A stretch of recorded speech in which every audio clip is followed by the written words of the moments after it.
The 5 small signs that you may not be seeing that your marriage is drifting apart. You would be shocked at how many people, if you actually really talk to them, got the honest truth of they're like, okay, we've just been roommates, Yeah. for the last 20 years. Through all the trials, we learned how to stay. From ashes we built a legacy bright, 2 hearts united, emerging from the night. Episode. So So we wanted to do this episode because we wanted to just talk more concerning signs that your marriage is drifting apart. yes, Sometimes there are signs, and then sometimes there's signs that we don't want to see, but they're there.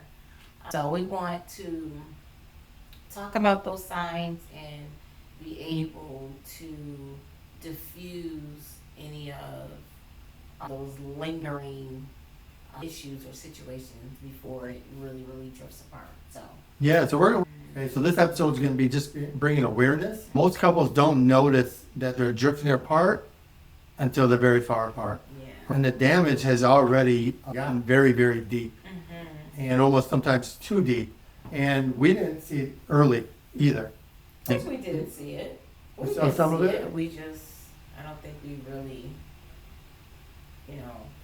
handled it like we should have. Yeah. I think we They were definitely there. the signs in there, we're going to definitely talk about those signs, but I also think that maybe we were a little naive to some things, or maybe we didn't take those things seriously. Yeah. But most marriages, they don't fall apart overnight, right? People try to stick into them and be there, but it doesn't just happen overnight. I mean, the small disconnections, they build over time. Yeah, it Right. definitely happens slowly. So what are some disconnections? I think some disconnections can be just in regards to expectations that we have in the marriage. Talking about those expectations, that can definitely be a huge disconnect. And then silence. Mm. Silence can be very big. Like you don't want to. You're good at the silence. Yeah. You don't want to say too much, or you just probably tired of saying it, and then you just become silent. Like I done said it so many times, so now I'm done. I'm gonna become quiet. Yeah, then that silence and emotional distance, it starts to grow gradually and gets bigger and bigger. Definitely.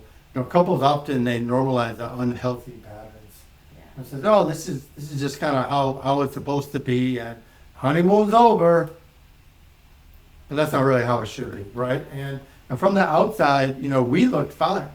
People look at us and they go, oh, you have such a beautiful family, and we started having kids, and going to church, having good jobs, running a business. Like, we look very successful, right? And we would still be functioning, day to day. We would still be showing up for events, family events, going to sporting, whatever it was. We were always showing up together. So we look good, right? But emotionally, we were definitely drifting. Yeah, we were definitely drifting. And so sign number 1, let's talk about what's sign number 1? You stop talking. Your conversations become shorter and shorter.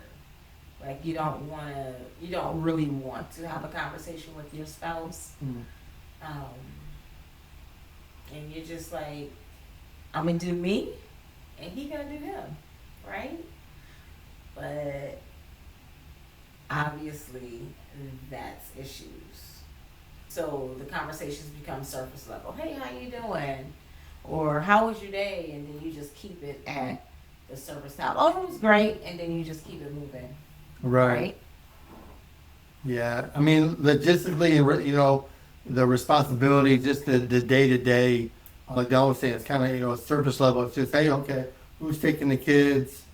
Yes. What's your schedule like today? And it's, again, just very surface level. That's kind of sign number 1, right? That you stop really, talking, right? You really stop connecting, especially the emotional curiosity and that connection. Yes. It just really halts at that point, right? So that's sign number 1, and that in that sign you're communicating, but you're not really connecting, right? Like think about when you're dating, it's like, oh my gosh, we're on the phone for 8 hours, right? And well, definitely the physical touch, yeah. hmm Like, oh no, you fall asleep, or like you fall asleep, or right? Has you ever been like, remember when you be like on the phone, Yeah. and like you didn't want to hang up, and oh, we Yes. slept. It's like all that connecting that you're doing, that starts to slip, that starts to go away, right? And it's definitely not an emotional connection anymore, Yeah. right? And that real communication it actually starts to require openness, and maybe that couple or the spouse, whoever, is not really ready for that, right? And distance starts to grow, right? Yeah. It grows when the depth disappears. You're able to have that depth before, but now you're starting to drift, Right. and it's definitely starting to disappear. Yeah, absolutely. What's sign number 2? Small irritations Mm. become bigger. Yes. My She is goodness. small and can be an irritation.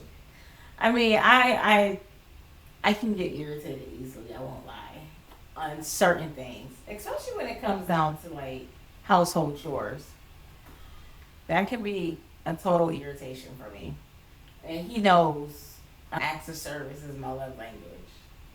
So if he's not doing certain things that I asked of him, or he's moving super slow, I tend to become irritated. Yeah, well, I mean, it's and you start getting defensive, Very right? The defensive. defensiveness starts to increase, and to where it's like, well, why is there ever vacuuming? You're like, and it's getting so, a heated argument. It's like, we're arguing about vacuuming, we're arguing about the toilet paper, who did put, the roll of toilet paper But in. you're really not arguing about the toilet paper or vacuuming. You're arguing about how long or how many times that I have to ask you. Right, because that the resentment is starting to build up, Yes. right? And it begins to, it's building up, and so it's starting to leak out. Yeah. And it's like we're not really having a conversation or an argument about vacuuming, right? Mhm. Or putting the dishes away, right? It's something bigger than that, Yeah. right? Yeah. And so if you don't handle that, that gets swept under the rug until something else happens. Yeah. It just begins to grow and grow. Yeah, because you're not communicating anymore, right? You're definitely not connecting, and talking is not the same as emotional connection. So sign number 2, small irritations become bigger. Mm. Now we know irritations can just be little things like, oh, it's a piece of lint on the floor, and you just get irritated because of that. Piece of lint. But a piece of lint, but it stems from something that maybe your spouse has done a few weeks ago and you didn't take care of it, Mm. right?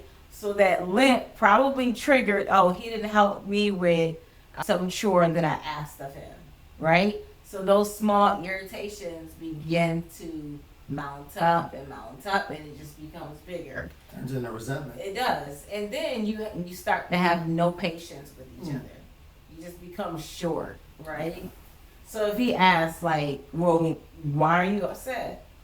Because you know why I'm upset, right? So you I start to don't get, know why. I can't read it, right? he may not. But 9 times out of 10, they do. They know.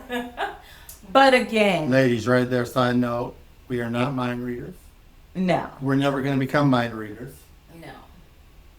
So stop trying to think we're mind readers. Yeah. But again, those are things that take place that creates the disconnection, the irritation, the resentment, the shortness, Yeah. right? So if you are not taking care of those things when it should be taken care of, then the next time something happens, it's just going to be even bigger. Yeah, because you're not really fighting about what that argument is, right? The argument is much deeper than it appears. It's the old unspoken hurt really starts really accumulating over time, and those small issues really just turn into an emotional trigger. Yeah, and you can be fighting about those small things, but I get what you're saying. Yeah. Well, and it's like, you didn't pick the kids up, I always have to go and pick the kids up, and when they're using words like always and never, those are typical things that are Yeah. being triggered by things that, were happened before, emotional things that have been building up, right? And now you're starting to say those words because always and never, they're just not really real words, right? Right. Number 3 sign, right, that you're drifting apart, that your marriage may not be going in the right direction that you want to, right, is that you feel alone while married. We're married. We came together, want to have a partner for life. But it's like, man, I really feel alone right now. Yeah, and that's only because you have not gotten to the bottom of what that issue is. What was the cause? Why are you feeling lonely? What happened? What did your spouse do or say, or what did your spouse not do or say to create the loneliness feeling? And so you got to look at all of that, right? Because those are factors. So which creates you feeling unseen, which creates you feeling unheard. And I do know that Scott, he's big on handling things and not necessarily wanting to get input. Like he used to just, it was his way or the highway. Whatever my input, no, it was. Whatever my input was at times, he would not take it. But he would take somebody else's input though. And I'm like, oh, no, you didn't. So then that created unheard feelings, me being unseen, which can create loneliness and emotional disconnect. Yeah. And for me, I'm a natural problem solver, and so when I see a problem, I want to resolve it. And one thing we learned with each other is just because I want to solve it right then doesn't mean that she's necessarily ready to solve it then. Right. And right. sometimes I'll ask something or say something, and she needs time to process it. Yes. And she's not ready to process it then. Right. But I need it to be solved. And that'll bother me. And that'll frustrate me. And then it'll get worse. And which then also pushes her away even more. Mm-hmm. And so I have learned to just be patient, and that then it will get resolved. Yeah. And she has also learned to communicate. Yeah. Because she used to just be quiet and walk away. And I'm like, how is she being just so disrespectful? And so my mind would just go in a negative way. And now she's learned of, now's not the time. We'll talk about this later today. Right. We'll talk about this tomorrow. Yeah. So then I know that there's light at the end of the tunnel, that I know it's not just being dismissed. Mm-hmm. It's not like I feel like I'm not being heard, Right. right? And that's where the loneliness can come, right? Is once it's inside a marriage, I mean, it's real. Loneliness really can be real in a marriage, and then now you start questioning a whole bunch of things, right? Mm-hmm. Did I marry the wrong person? What am I doing here, right? And so you're not fighting about the moment, right? You're fighting about what's been building. Yeah. Right, and most arguments are deeper than they appear. Oh yeah. Unspoken hurt accumulates over time. Oh yeah. Right, one of the loneliest places though in the world, it can be inside a disconnected marriage. When you're not connected, right? I mean, it is hard. You're going to work, you're coming home, Yeah. and you don't feel connected anymore. For men, and you can talk for women, but for men, we want to come home and feel, safety. We want to feel secure. We want to feel that we're being, the men that we know that we can be, that we're being uplifted.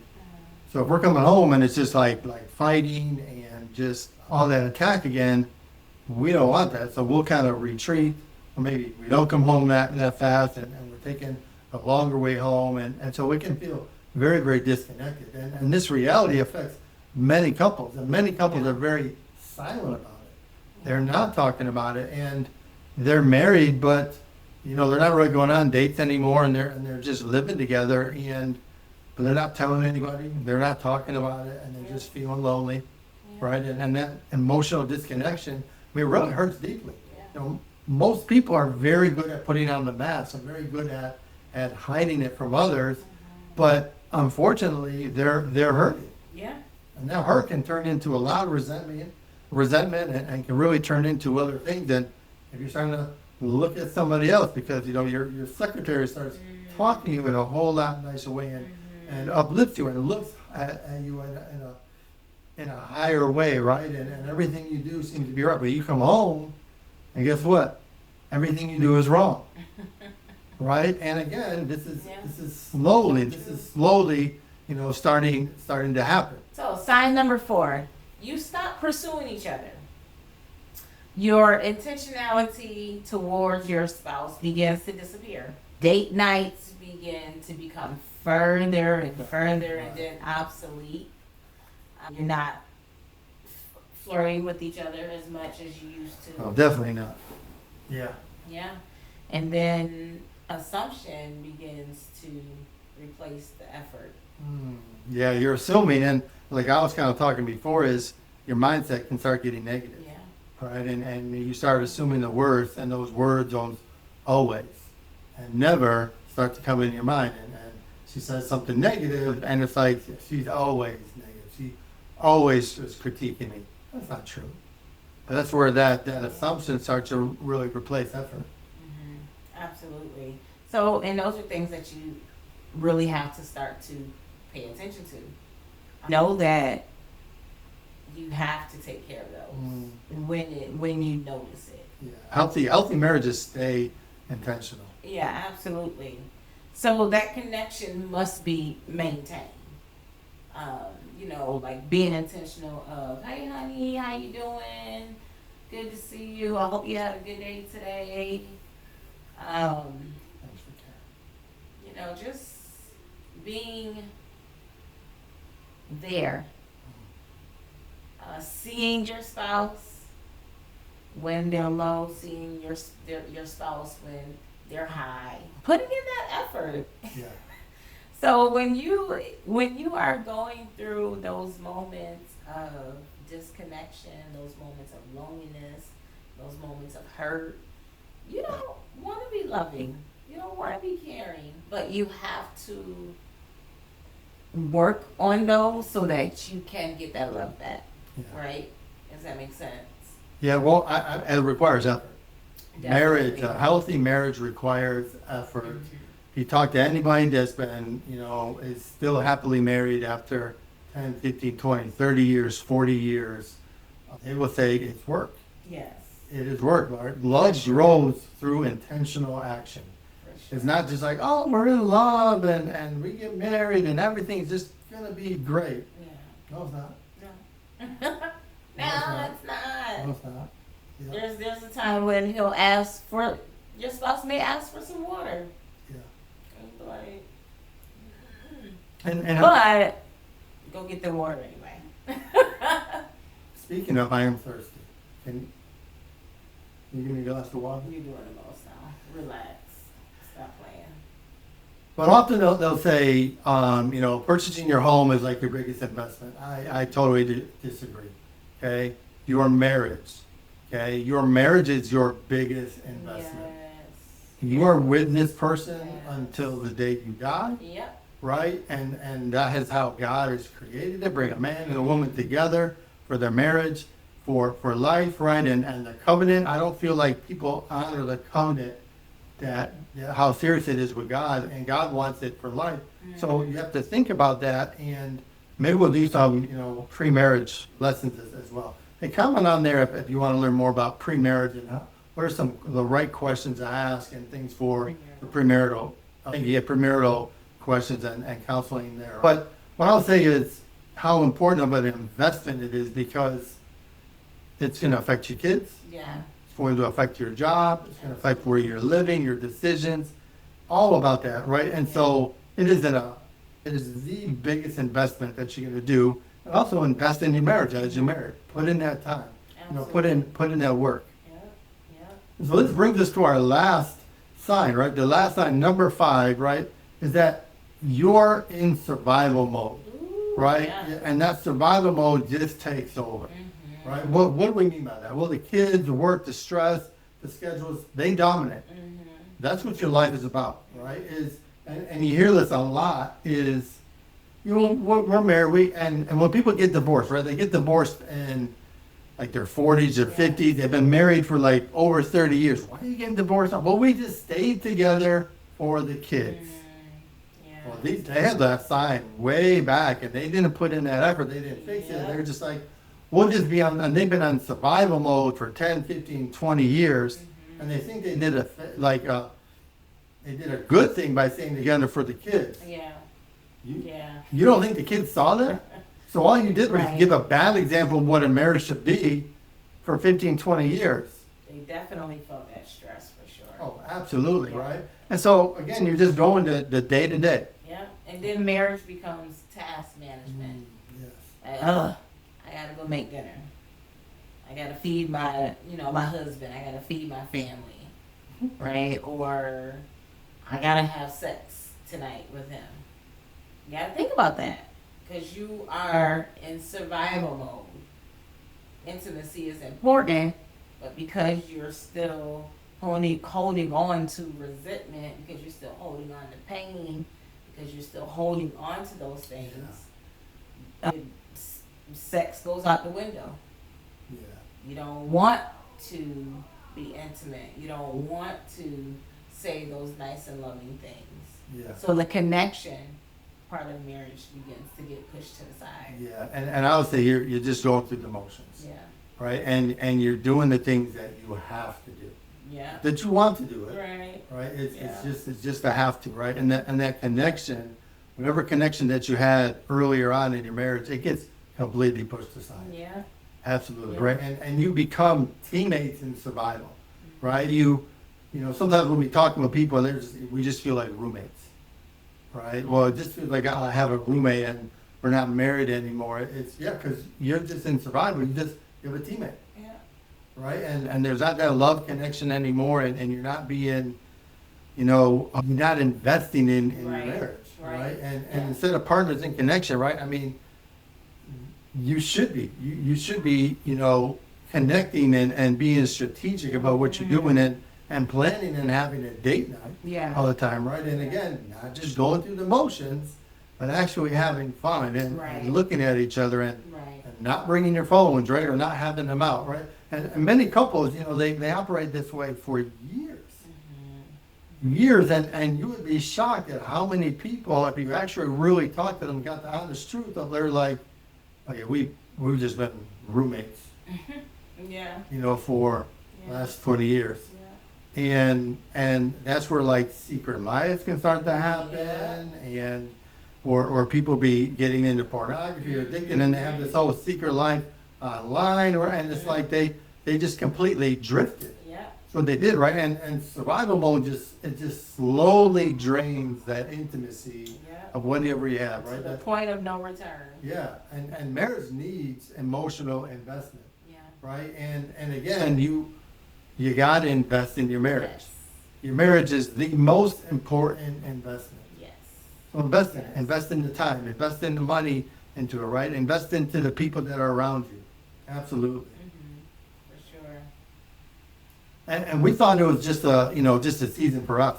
Right. And we were going and drifting. Oh no, it'll get better. And once our daughter graduate, or once wherever we thought that season is, we thought that it would get better until we realized how far apart we had become. Yeah. And we actually had like a business that really kind of got in the middle of us for us, and we're thinking, oh, it's just a season until things get better, and it's until we get to this mark in this business, until this mark I in this think it was business. more so for you.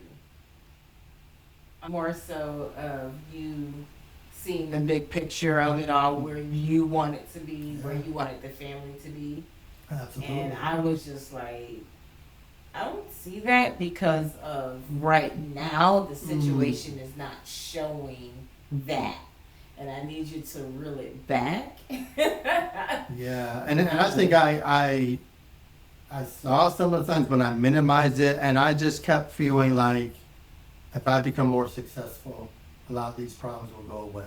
I'm just making more money, the problem's going away. If we can be in a bigger house, all of that stuff that a lot of times society can feed you, just make more money, be more successful, and these problems go away. And that was totally minimizing the warning signs. Yeah.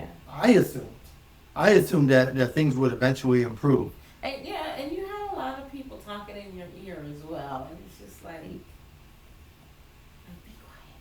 But yeah, you had quite a bit of guys, you know, talking in your ear, and it was just like, So you say living 6 hours away when you were up in Rochester and out down here. See, that was not good for our marriage. No, but look what it's going to do for us. So eventually we had to face reality, yeah. right? And we had to start, you know, making changes, right? Yeah, and it was having those hard and difficult conversations. Gotta have those hard conversations.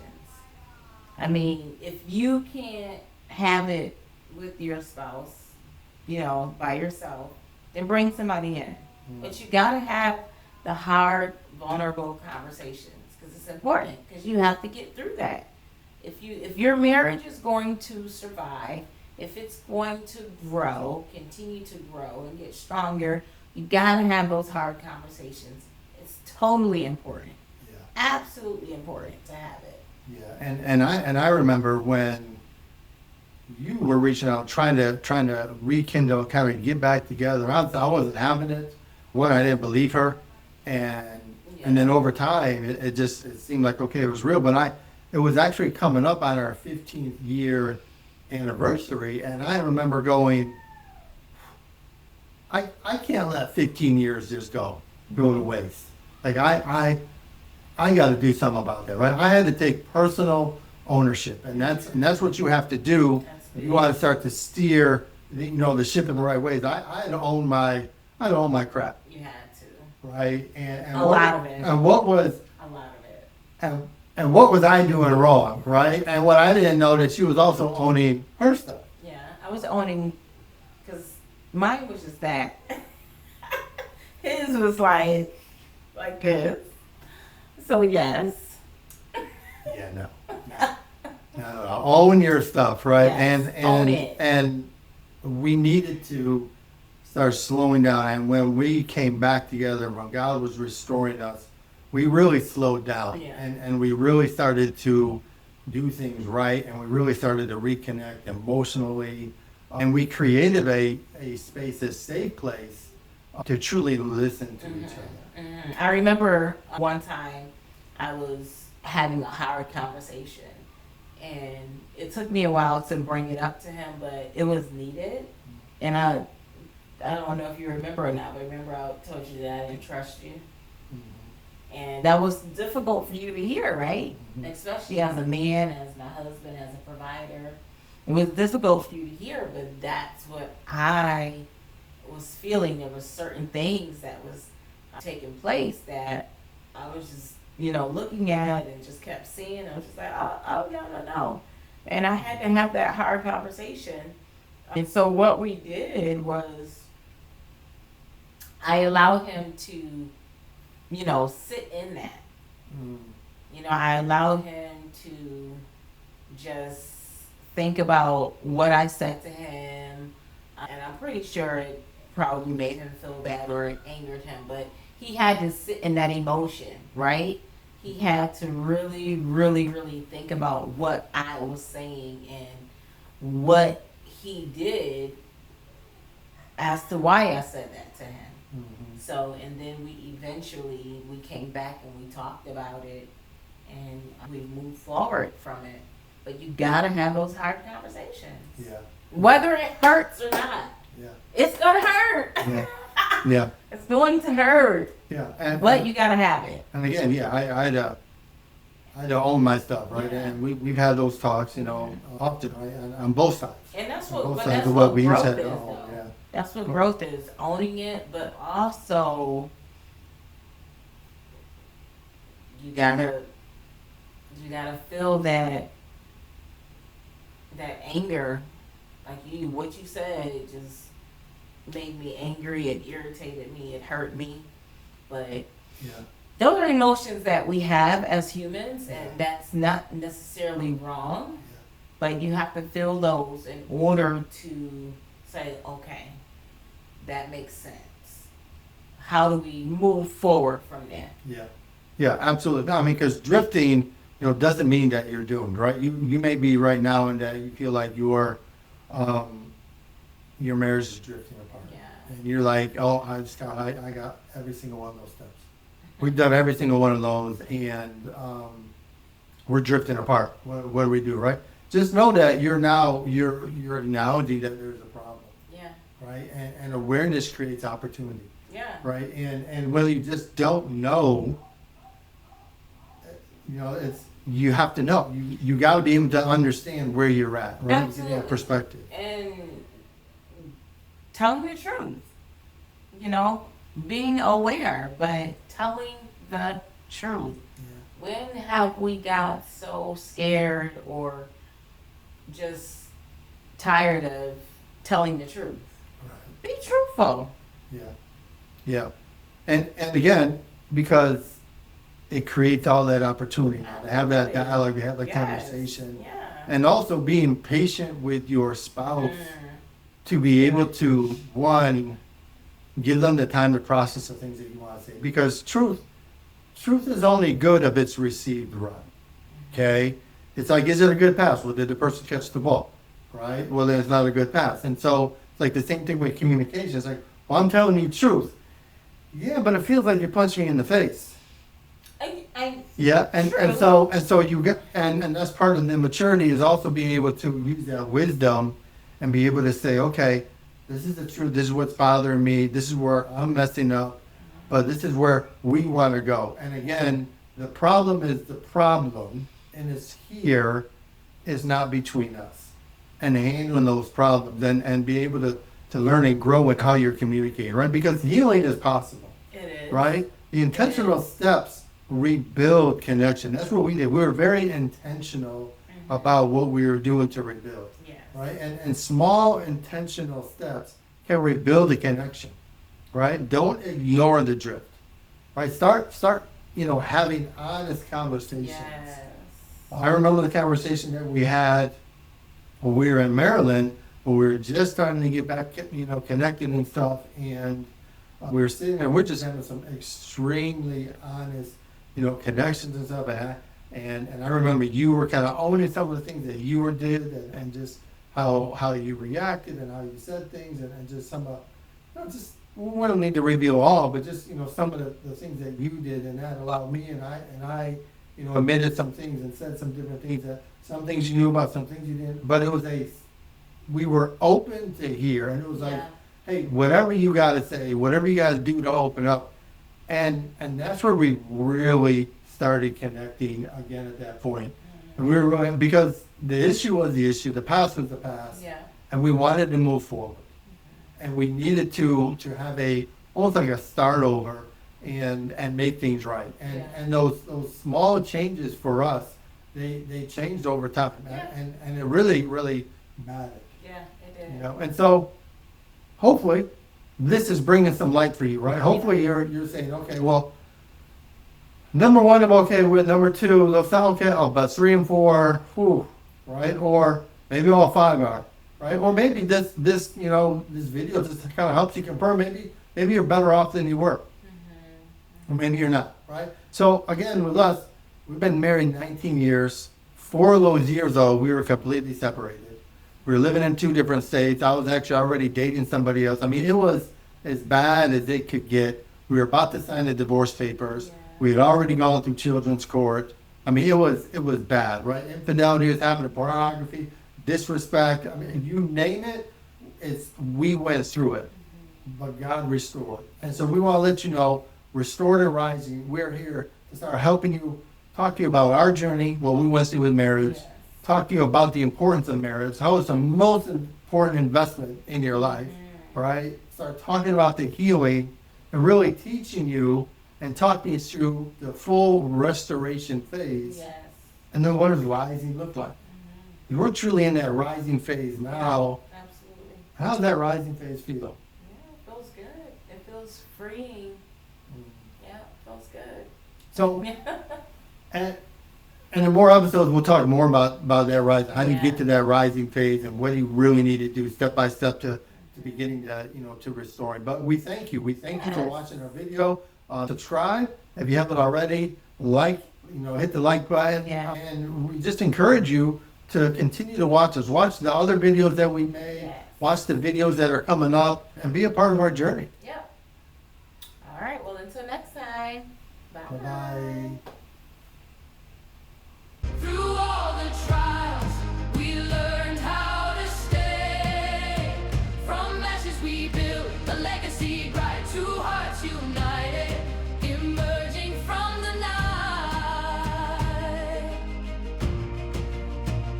Years of neglect to bitter strife, each word like daggers cutting through our life. Yet in our brokenness we dared to dream. With God-given strength we began to redeem. Together we rise, on love we depend. Restored and